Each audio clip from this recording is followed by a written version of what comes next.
बिस्मिल्लाहिर्रहमानिर्रहीम। अस्सलाम वालेकुम नाज़रीन, मैं हूं महरीन सब्तैन और देख रहे हैं आप मेरा यूट्यूब चैनल। नाज़रीन, फ़िज़ा अली मरी के होटल मालिकान की जो माफिया है उसका शिकार हुई, बुरी तरह से शिकार हुई, चीखें मारती रही होटल के अंदर और उसके बाद होटल छोड़कर उनको वहाँ से भागना पड़ा। आखिर क्या हुआ फ़िज़ा अली के साथ, फ़िज़ा अली ने खुद ही बता दिया। ये सब आपको आज इस वीडियो में बताऊंगी। फिर आपको बताऊंगी कि ज़ोरेज़ मलिक, जिनकी वालदा जो है मलिक रियाज़ की बेटी हैं, और ज़ोरेज़ मलिक और अलीज़े गबोल, इनके हवाले से मैंने आपको पहले भी खबरें दी। ज़ोरेज़ मलिक और अलीज़े गबोल ये एक ऐसा कपल है जो तलाक़ के बाद भी इकट्ठा दिखाई देता रहा। आखिर मैं ऐसे क्यों कह रही हूँ? क्योंकि तलाक़ के कागजात जो है वो साइन करते हुए ज़ोरेज़ की वालदा ने एक तस्वीर शेयर की और बताया कि ज़ोरेज़ ने अलीज़े को तलाक़ दे दी है। लेकिन कुछ ही अरसे के बाद ये दोनों इकट्ठे दिखाई देते रहे, दुबई में घूमते फिरते रहे। आखिरकार अलीज़े से सवाल किया गया कि आखिर उनका ऐसा क्या रिश्ता है कि तलाक़ के बाद भी वो ज़ोरेज़ के साथ घूमती फिरती नज़र आती हैं। इस बारे में अलीज़े गबोल ने क्या बताया ये भी आज इस वीडियो में बताऊँगी। और उसके बाद सज्जल अली ने एक कॉमेंट किया था, कमेंट नहीं बल्कि एक इंटरव्यू में उन्होंने कहा था, बताया था कि किस तरह से उनको हॉलीवुड की फ़िल्मों में ऑफ़र हुई और उन फिल्मों को उसने इसलिए टर्न डाउन किया। उसमें से एक फ़िल्म को उन्होंने इसलिए टर्न डाउन किया क्योंकि उसके अंदर ऐसे बोल्ड सीन्स थे जिनको कि वो नहीं कर सकती थी। इस बयान के ऊपर एक कॉमेडियन है आदि ने एक मैं कहूँगी कि बहुत ही गैर सतही मजाक किया और उस मजाक के अंदर क्या उन्होंने बात कही और वो मजाक जो इनको महंगा पड़ गया, लोगों ने बहुत ट्रोल किया और उसके ऊपर उनको फिर माफ़ी भी मांगनी पड़ी। और उसके ऊपर मैं समझती हूँ कि बड़ी भोंडी सी वजाहत भी उन्होंने दी। वो क्या था ये भी आप जानिएगा। और सबसे आखिर में आपको बताऊँगी कि मुल्तान की एक बड़ी मशहूर स्टेज अदाकारा है, आयमा खान उनका नाम है। और आयमा खान जो है उसने माँ बनने की चाहत में जुल्म की इंतहा कर दी। आखिर ऐसा क्या किया? पकड़ी गई पुलिस की कस्टडी में इस वक्त, वो भी उनके शौहर भी। ये स्टोरी भी आपको आज इस वीडियो में जानने को मिलेगी। तो सबसे पहले ज़रा आ जाते हैं हम आदि के ऊपर और सज्जल के बारे में। आदि ने क्या कहा? बेसिकली होता क्या है कि सज्जल, जैसा कि मैंने आपको पहले भी बताया कि सज्जल ने एक बात शेयर की एक इंटरव्यू में कि किस तरह से उनको एक ऑफ़र आई और उस ऑफ़र को उन्होंने टर्न डाउन किया। उन्हीं दिनों आपको मालूम है कि अभी पीछे ये बात होती रही, हुमायूं सईद जो है उनको द क्राउन नेटफ्लिक्स की एक सीरीज़ है और उसका 5वां सीज़न है जिसमें लेडी डायना के साथ उनके फ्रेंड जो है डॉक्टर सनात, उसका कैरेक्टर जो है ये हुमायूं सईद को दिया गया, जिसके बाद बहुत ज़्यादा उन्हें मुबारकबाद दी गई। पहले पाकिस्तानी एक्टर जिनको के हॉलीवुड में नेटफ्लिक्स की सीरीज़ में और इतना मेन कैरेक्टर जो दिया गया, जिसके ऊपर सकीना समूह जो है एक एक्ट्रेस है, उन्होंने ये कहा कि हुमायूं सईद तो कहीं भी दूर दूर तक नहीं मिलते डॉक्टर सनात से, उनके उस यंग डॉक्टर सनात से, बल्कि फवाद खान जो है वो ज़्यादा उससे मिलते हैं। मैं तो कभी इस सीरीज़ को भी नहीं देखूंगी। और बड़ा उन्होंने जो बातें की उसको भी लोगों ने कुछ खास पसंद नहीं किया।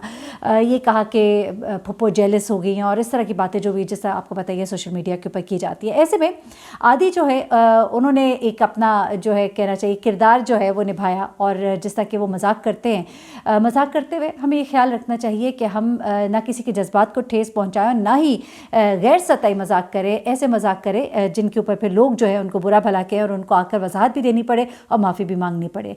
अब आदि जो है वो क्या कहते हैं ज़रा ये सुनिएगा। आदि अदील अमजद है और ये कहते हैं कि जी they offered me to play Diana in Crown but there was a bold scene with Saeed Humayun, so I said no, I have my values and I can't compromise on them just for the sake of Netflix, I am sorry. उन्होंने कहा कि जी मुझे crown में Diana का role दिया गया, बड़ा ही bold scene था हुमायूं सईद के साथ, मैंने इसको ना कर दी। मेरी बड़ी वैल्यूज़ हैं, मैं इसे कॉम्प्रोमाइज़ नहीं कर सकती सिर्फ नेटफ्लिक्स की सीरीज़ के लिए। ये आदि के लिए एक जोक था और आदि ने जब ये बात शेयर की तो लोगों ने इसे बड़ा ट्रोल किया, इसे कहा कि ये किस किस्म का और कैसा घटिया सा मजाक है। और कभी भी उसने ये नहीं कहा कि नेटफ्लिक्स के सीरीज़ के लिए मुझे कोई रोल दिया गया।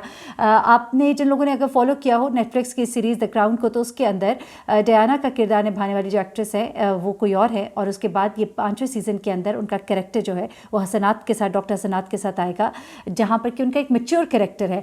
वहाँ पर जब इन्होंने इस तरह का मजाक किया, यानी कि उनकी इस बात को मजाक में उन्होंने उड़ाया कि नेटफ्लिक्स में हुमायूं सईद जो है वो तो शायद इस तरह का कैरेक्टर कर सकते हैं लेकिन आप उनके साथ इस तरह का कैरेक्टर नहीं करेंगे, या जो भी उनका मतलब होगा। एनीवेज जब उन्होंने ये मजाक किया तो इसको लोगों ने सख्त नापसंद किया और उसके बाद आदि को आके बताना पड़ा कि मैंने तो सिर्फ एक फ़नी मजाक किया था। It's funny how I joked with Saeed Humayun and everyone lost there something I don't want to say, bringing in Sajal into the context without any reason.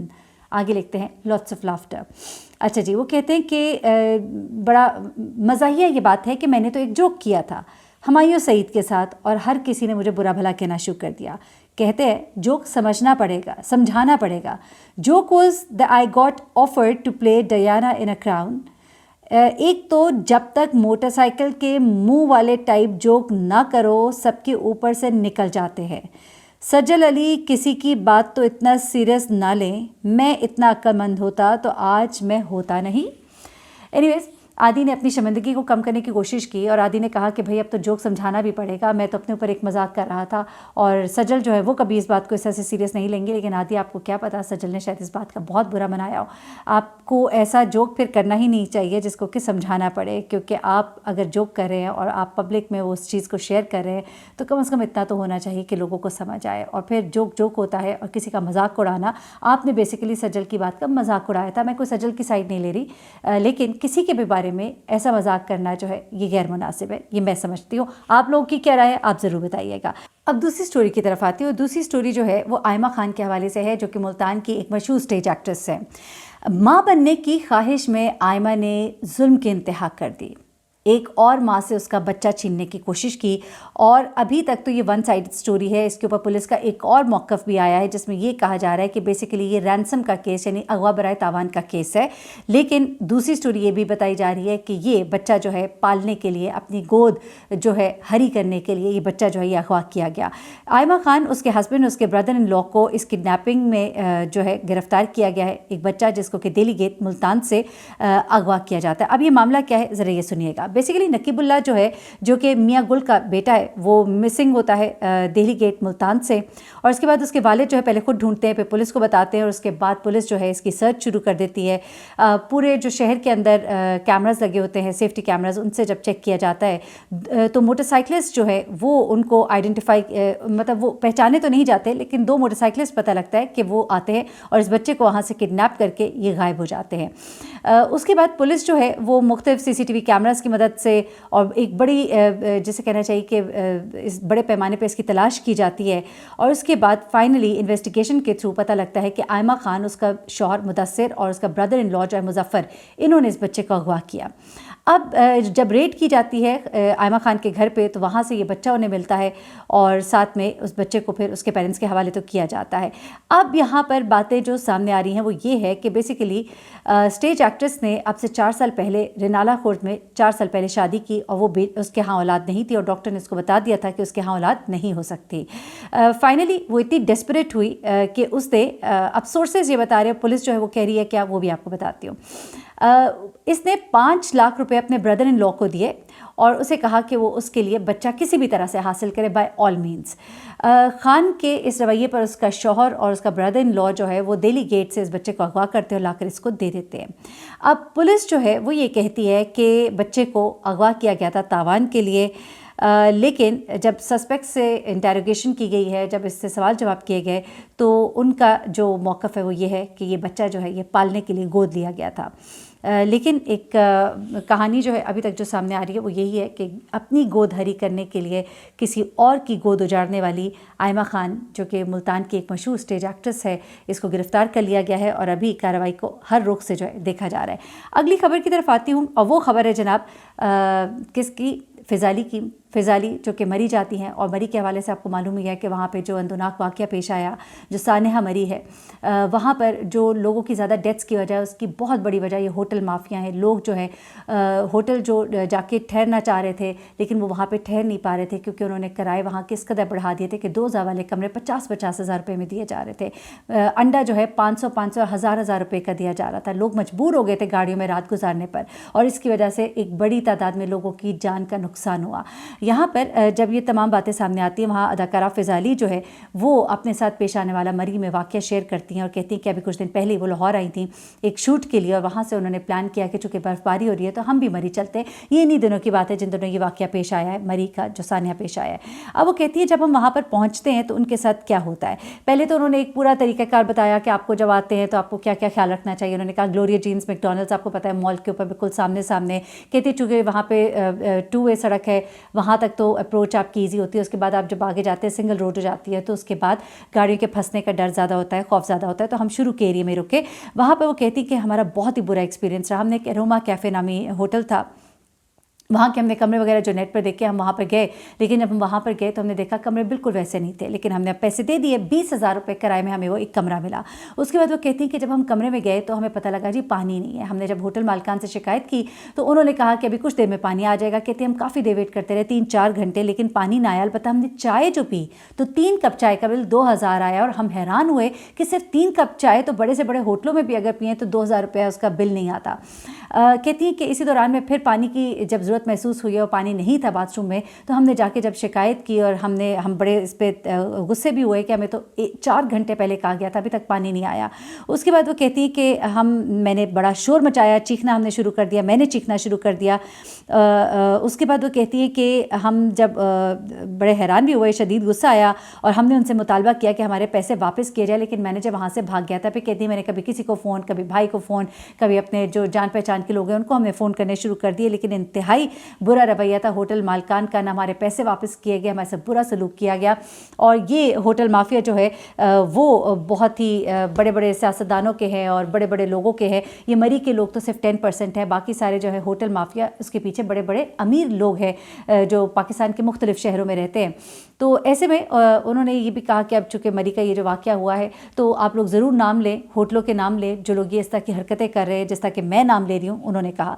तो वो कहती है कि आप नाम लें ताकि इस तरह के काम करने वाले जो है उनके नाम सामने आए और उनको सज़ा मिले, और आइंदा के लिए लोग इबरत पकड़े और इस तरह की हरकत ना करें, जो कि मैं समझती हूँ वेरी वेल सेड, बिल्कुल ऐसा ही होना चाहिए।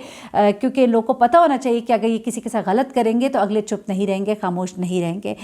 होपफुली फ़िज़ा जो बता रही हैं वो दुरुस्त ही होगा, और अगर ये दुरुस्त है तो ये बहुत ही गलत बात है, बहुत ही घटिया हरकत है। और मैं इसको समझती हूँ कि दुरुस्त होगा, क्योंकि जिस तरह की रिपोर्ट्स आई हैं और मरी में जिस तरह के लोगों ने कंप्लेंट्स की हैं, मेरी कुछ लोगों से मुलाकात हुई है, अभी मैं आपके साथ एक वीडियो भी शेयर करूंगी।